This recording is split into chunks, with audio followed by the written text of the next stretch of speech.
Yeah, everyone. This is Thermite, and this is Dungeon Nursery, chapters 9 to 11. Apologies for the lack of content coming out. I don't really want to talk about it. Let's get right into Dungeon Nursery. So, where we last left off, that was the IPO chapter, which was really good. I do not recognize these characters. They're very typical fantasy, and this entire scene seems very typical fantasy, so... Oh boy, nothing good can come of this. Is this the boss of the dungeon? Like, it seems so far that the dungeon, like this floor of the dungeon, I should say, not the dungeon itself, but this floor seems to mostly have frog creatures, in the same way that the first level had mostly goblins. Actually, I think it was all goblins, right? So maybe this is the head.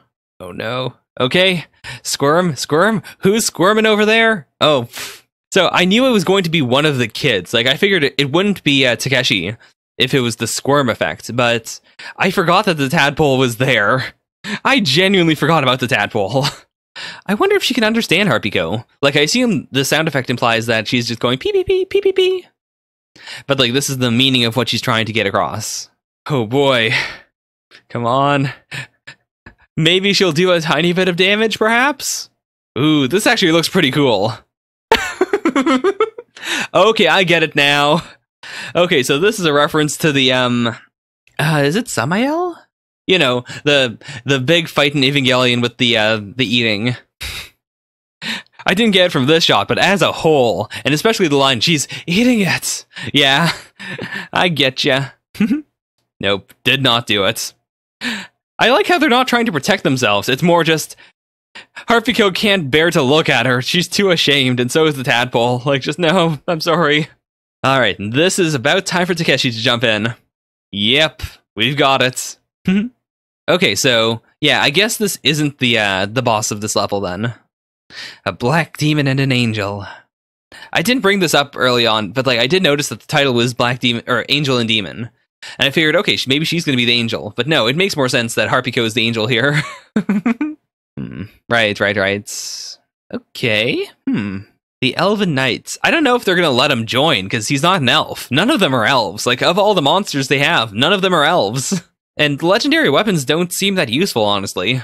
Last chapter, we saw all the kids try to use weapons, and it didn't work out. I mean, maybe Keko could, but she also just can't move very well. I mean, to be fair, that was because he decided to put her in, like, super heavy armor. Like, if she just had a sword or something, that should be fine. Oh, okay, I get it. Even if he's not an elf, he's gonna do not the same thing. I don't think it's gonna be the IPO scam. Like, I don't think he's gonna abandon them, but I think he's gonna try and take over. Also, props to Champion Scans for giving each character a different speech bubble effects. Like, not the speech bubbles; those are obviously from the original. But I mean, font. That's what I'm thinking of. Font, because you can't really write, like, kanji don't really have fonts, quote unquote, because like the way they're drawn and the stroke order and stuff is so very important. So I do appreciate this. They're all very distinctive. Also, props for I was just saying his name, Takashi, for actually trying to take care of them, more or less. Like, Tadpole can't do anything, so go take a nap. Kundakat, come over here for some milk. Okay, I was trying to build up Takashi as being a pretty okay guy, but no, he is screaming while holding a baby. It's not the greatest. Oh, and she's part of the guild. Okay, so she can write them, like, a letter of introduction or whatever, if they don't let him in at first. Oh, she's the leader. Oh, so he's the Black Demon. Oh boy. He really is a demon. This is a deal with the devil. The Elven Knights were captured by a vulture. I'm surprised they didn't say we're captured by the devil or something, because that's clearly the analogy they're going for here. But I guess that works too, like comparing it to Harpyco's view of him. Which also, I'm really glad they're focusing on Harpyco, surprisingly. Like, it's something I didn't expect. Anyways, let's move right along. This is a pretty nice spread, gotta say. Alright, the guild strengthening plan. Gobumi's pulling her weight. I mean, Gobumi and Harpyco are both. Also, is that pizza? So I guess pizza is canon. It kind of weirded me out for a moment, because, like, everything else they're eating is, like, not typical fantasy food, but, like, you know, like, drumsticks, for instance. Fine, whatever. That's pretty easy to do. But pizza, huh. Oh, I get what he's doing now. With this meal, our stockpiles are empty. Currently, we are but an unruly mob. However, there is something we must do. And what is that you say? That something is the finding and slaying of the floor boss. Also, I really like how Harpiko is genuinely getting more jaded. Like, Gobumi has been with him longer, but it seems like, she's kind of buying into him. She kind of understands, like, oh man, he's pretty cool. Whereas Harpiko is now slowly building up this sense of resentment of like, no, this is not a good person. Right? They don't have any food, they don't have any money, they don't have anything. They just have to go in and do it now. What's she doing?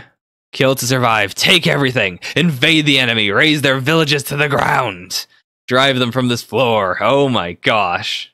Okay, I thought she was gonna like shoot Web or something, but I guess she's just like putting out a cry of like a cry of support, I guess.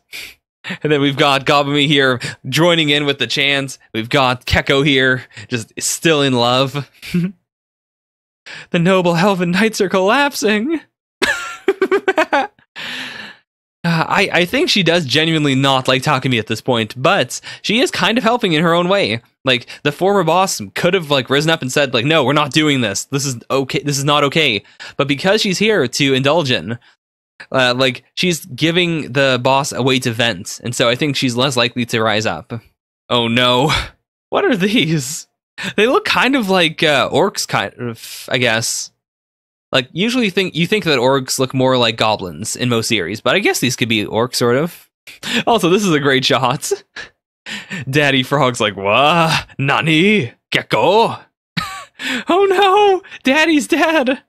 Oh my god, they are the elves!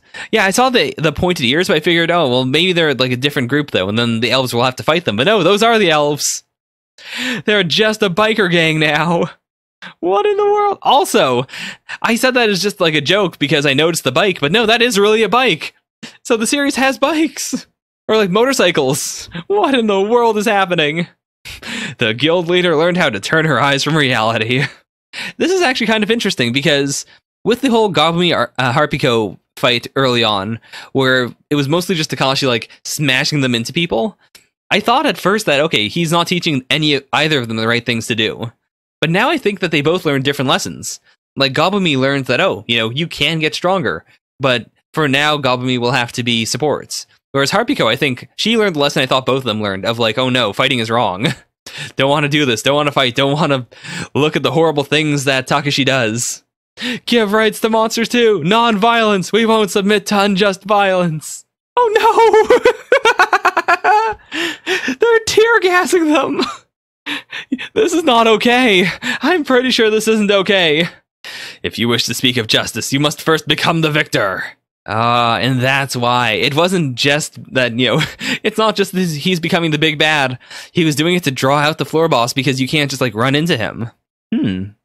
So I imagine that a more just group would probably just kill, like, evil frogs over and over again, and then after a certain number of frogs, the floor boss appears. Whereas Takashi's speeding it up by just attacking all of them. Alright. Let's see how this goes. I don't know if I want the Elven Knights to help or not here. Because I feel really weird about the idea of Takashi getting help from someone who isn't his, like, who isn't part of his nursery. But at the same time, it kind of makes sense. Because the kids really can't help. Oh, that's a cool shot. That's really cool. Like, the panel border here is also the blade. I mean, most of the time we've seen her, she's been kind of not great, but that's because of the context of her being near Takashi. But here you can see, no, she is, like, she's worthy of being the leader. She's able to put on a cool face and look like a badass. Angel, witness our gallantry. Oh no, oh no! P, don't go!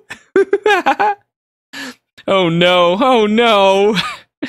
This was all part of his keikaku. I assume the entire guild's gonna die now. Oh no! It's a death flag. Okay. That frog's at least a Judio. Okay, so I guess it's Sumo then. Yeah, because he has the Sumo underwear there, and he is naked, so I guess that makes sense. And yeah, of course the kids don't know that.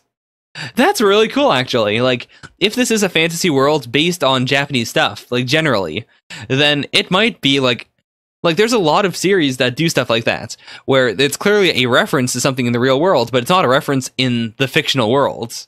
Or, like, in the game. It's not a reference, it's just a thing. So that's a neat thing we haven't really touched upon.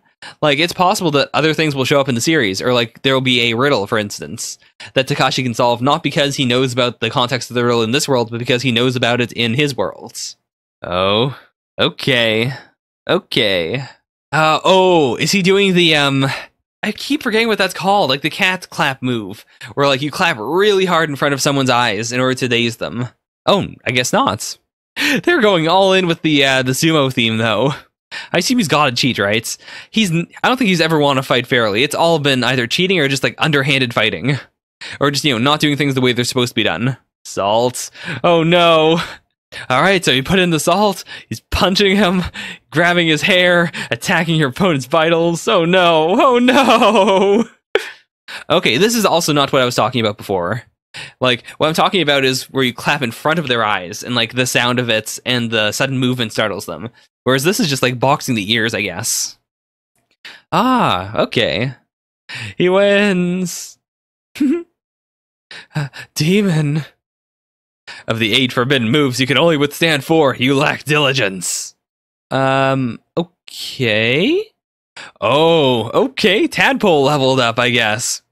Yeah, are you even related? Like, I wouldn't say it like that. Like, this is kind of a confusing way to say it, but I get the idea of, like, are you connected at all to this fight? Like, why did you get XP for it? Like, we saw him here, like, looking at it, I guess, and being excited. And then before, was he on his back, actually? We saw him on his back last chapter. No, because his back is clearly here. Where is he? Oh, I guess he was floating here at that time. Huh, that's interesting, though. I'm wondering now. First of all, what level are the normal frogs? Because clearly you have to level up to become a frog, as opposed to being a tadpole, right? Unless it isn't evolution, and it's just like he's gonna be a tadpole forever. I'm thinking it might be some sort of observation ability. Like, he'll level up, but he'll stay a tadpole, and he can't fight, but he'll be able to, like, recognize things, perhaps? Like, he'll be able to do, like, he'll be able to do checks, basically, in order to, like, see things that Takashi can't see. I think that'd be a pretty cool dynamic for the series. Anyways, that was Dungeon Nursery, chapters 9 to 11. Thank you guys so much for watching. It was good. I'm gonna stop now before I get all sad again. So, bye for now. Nya nya!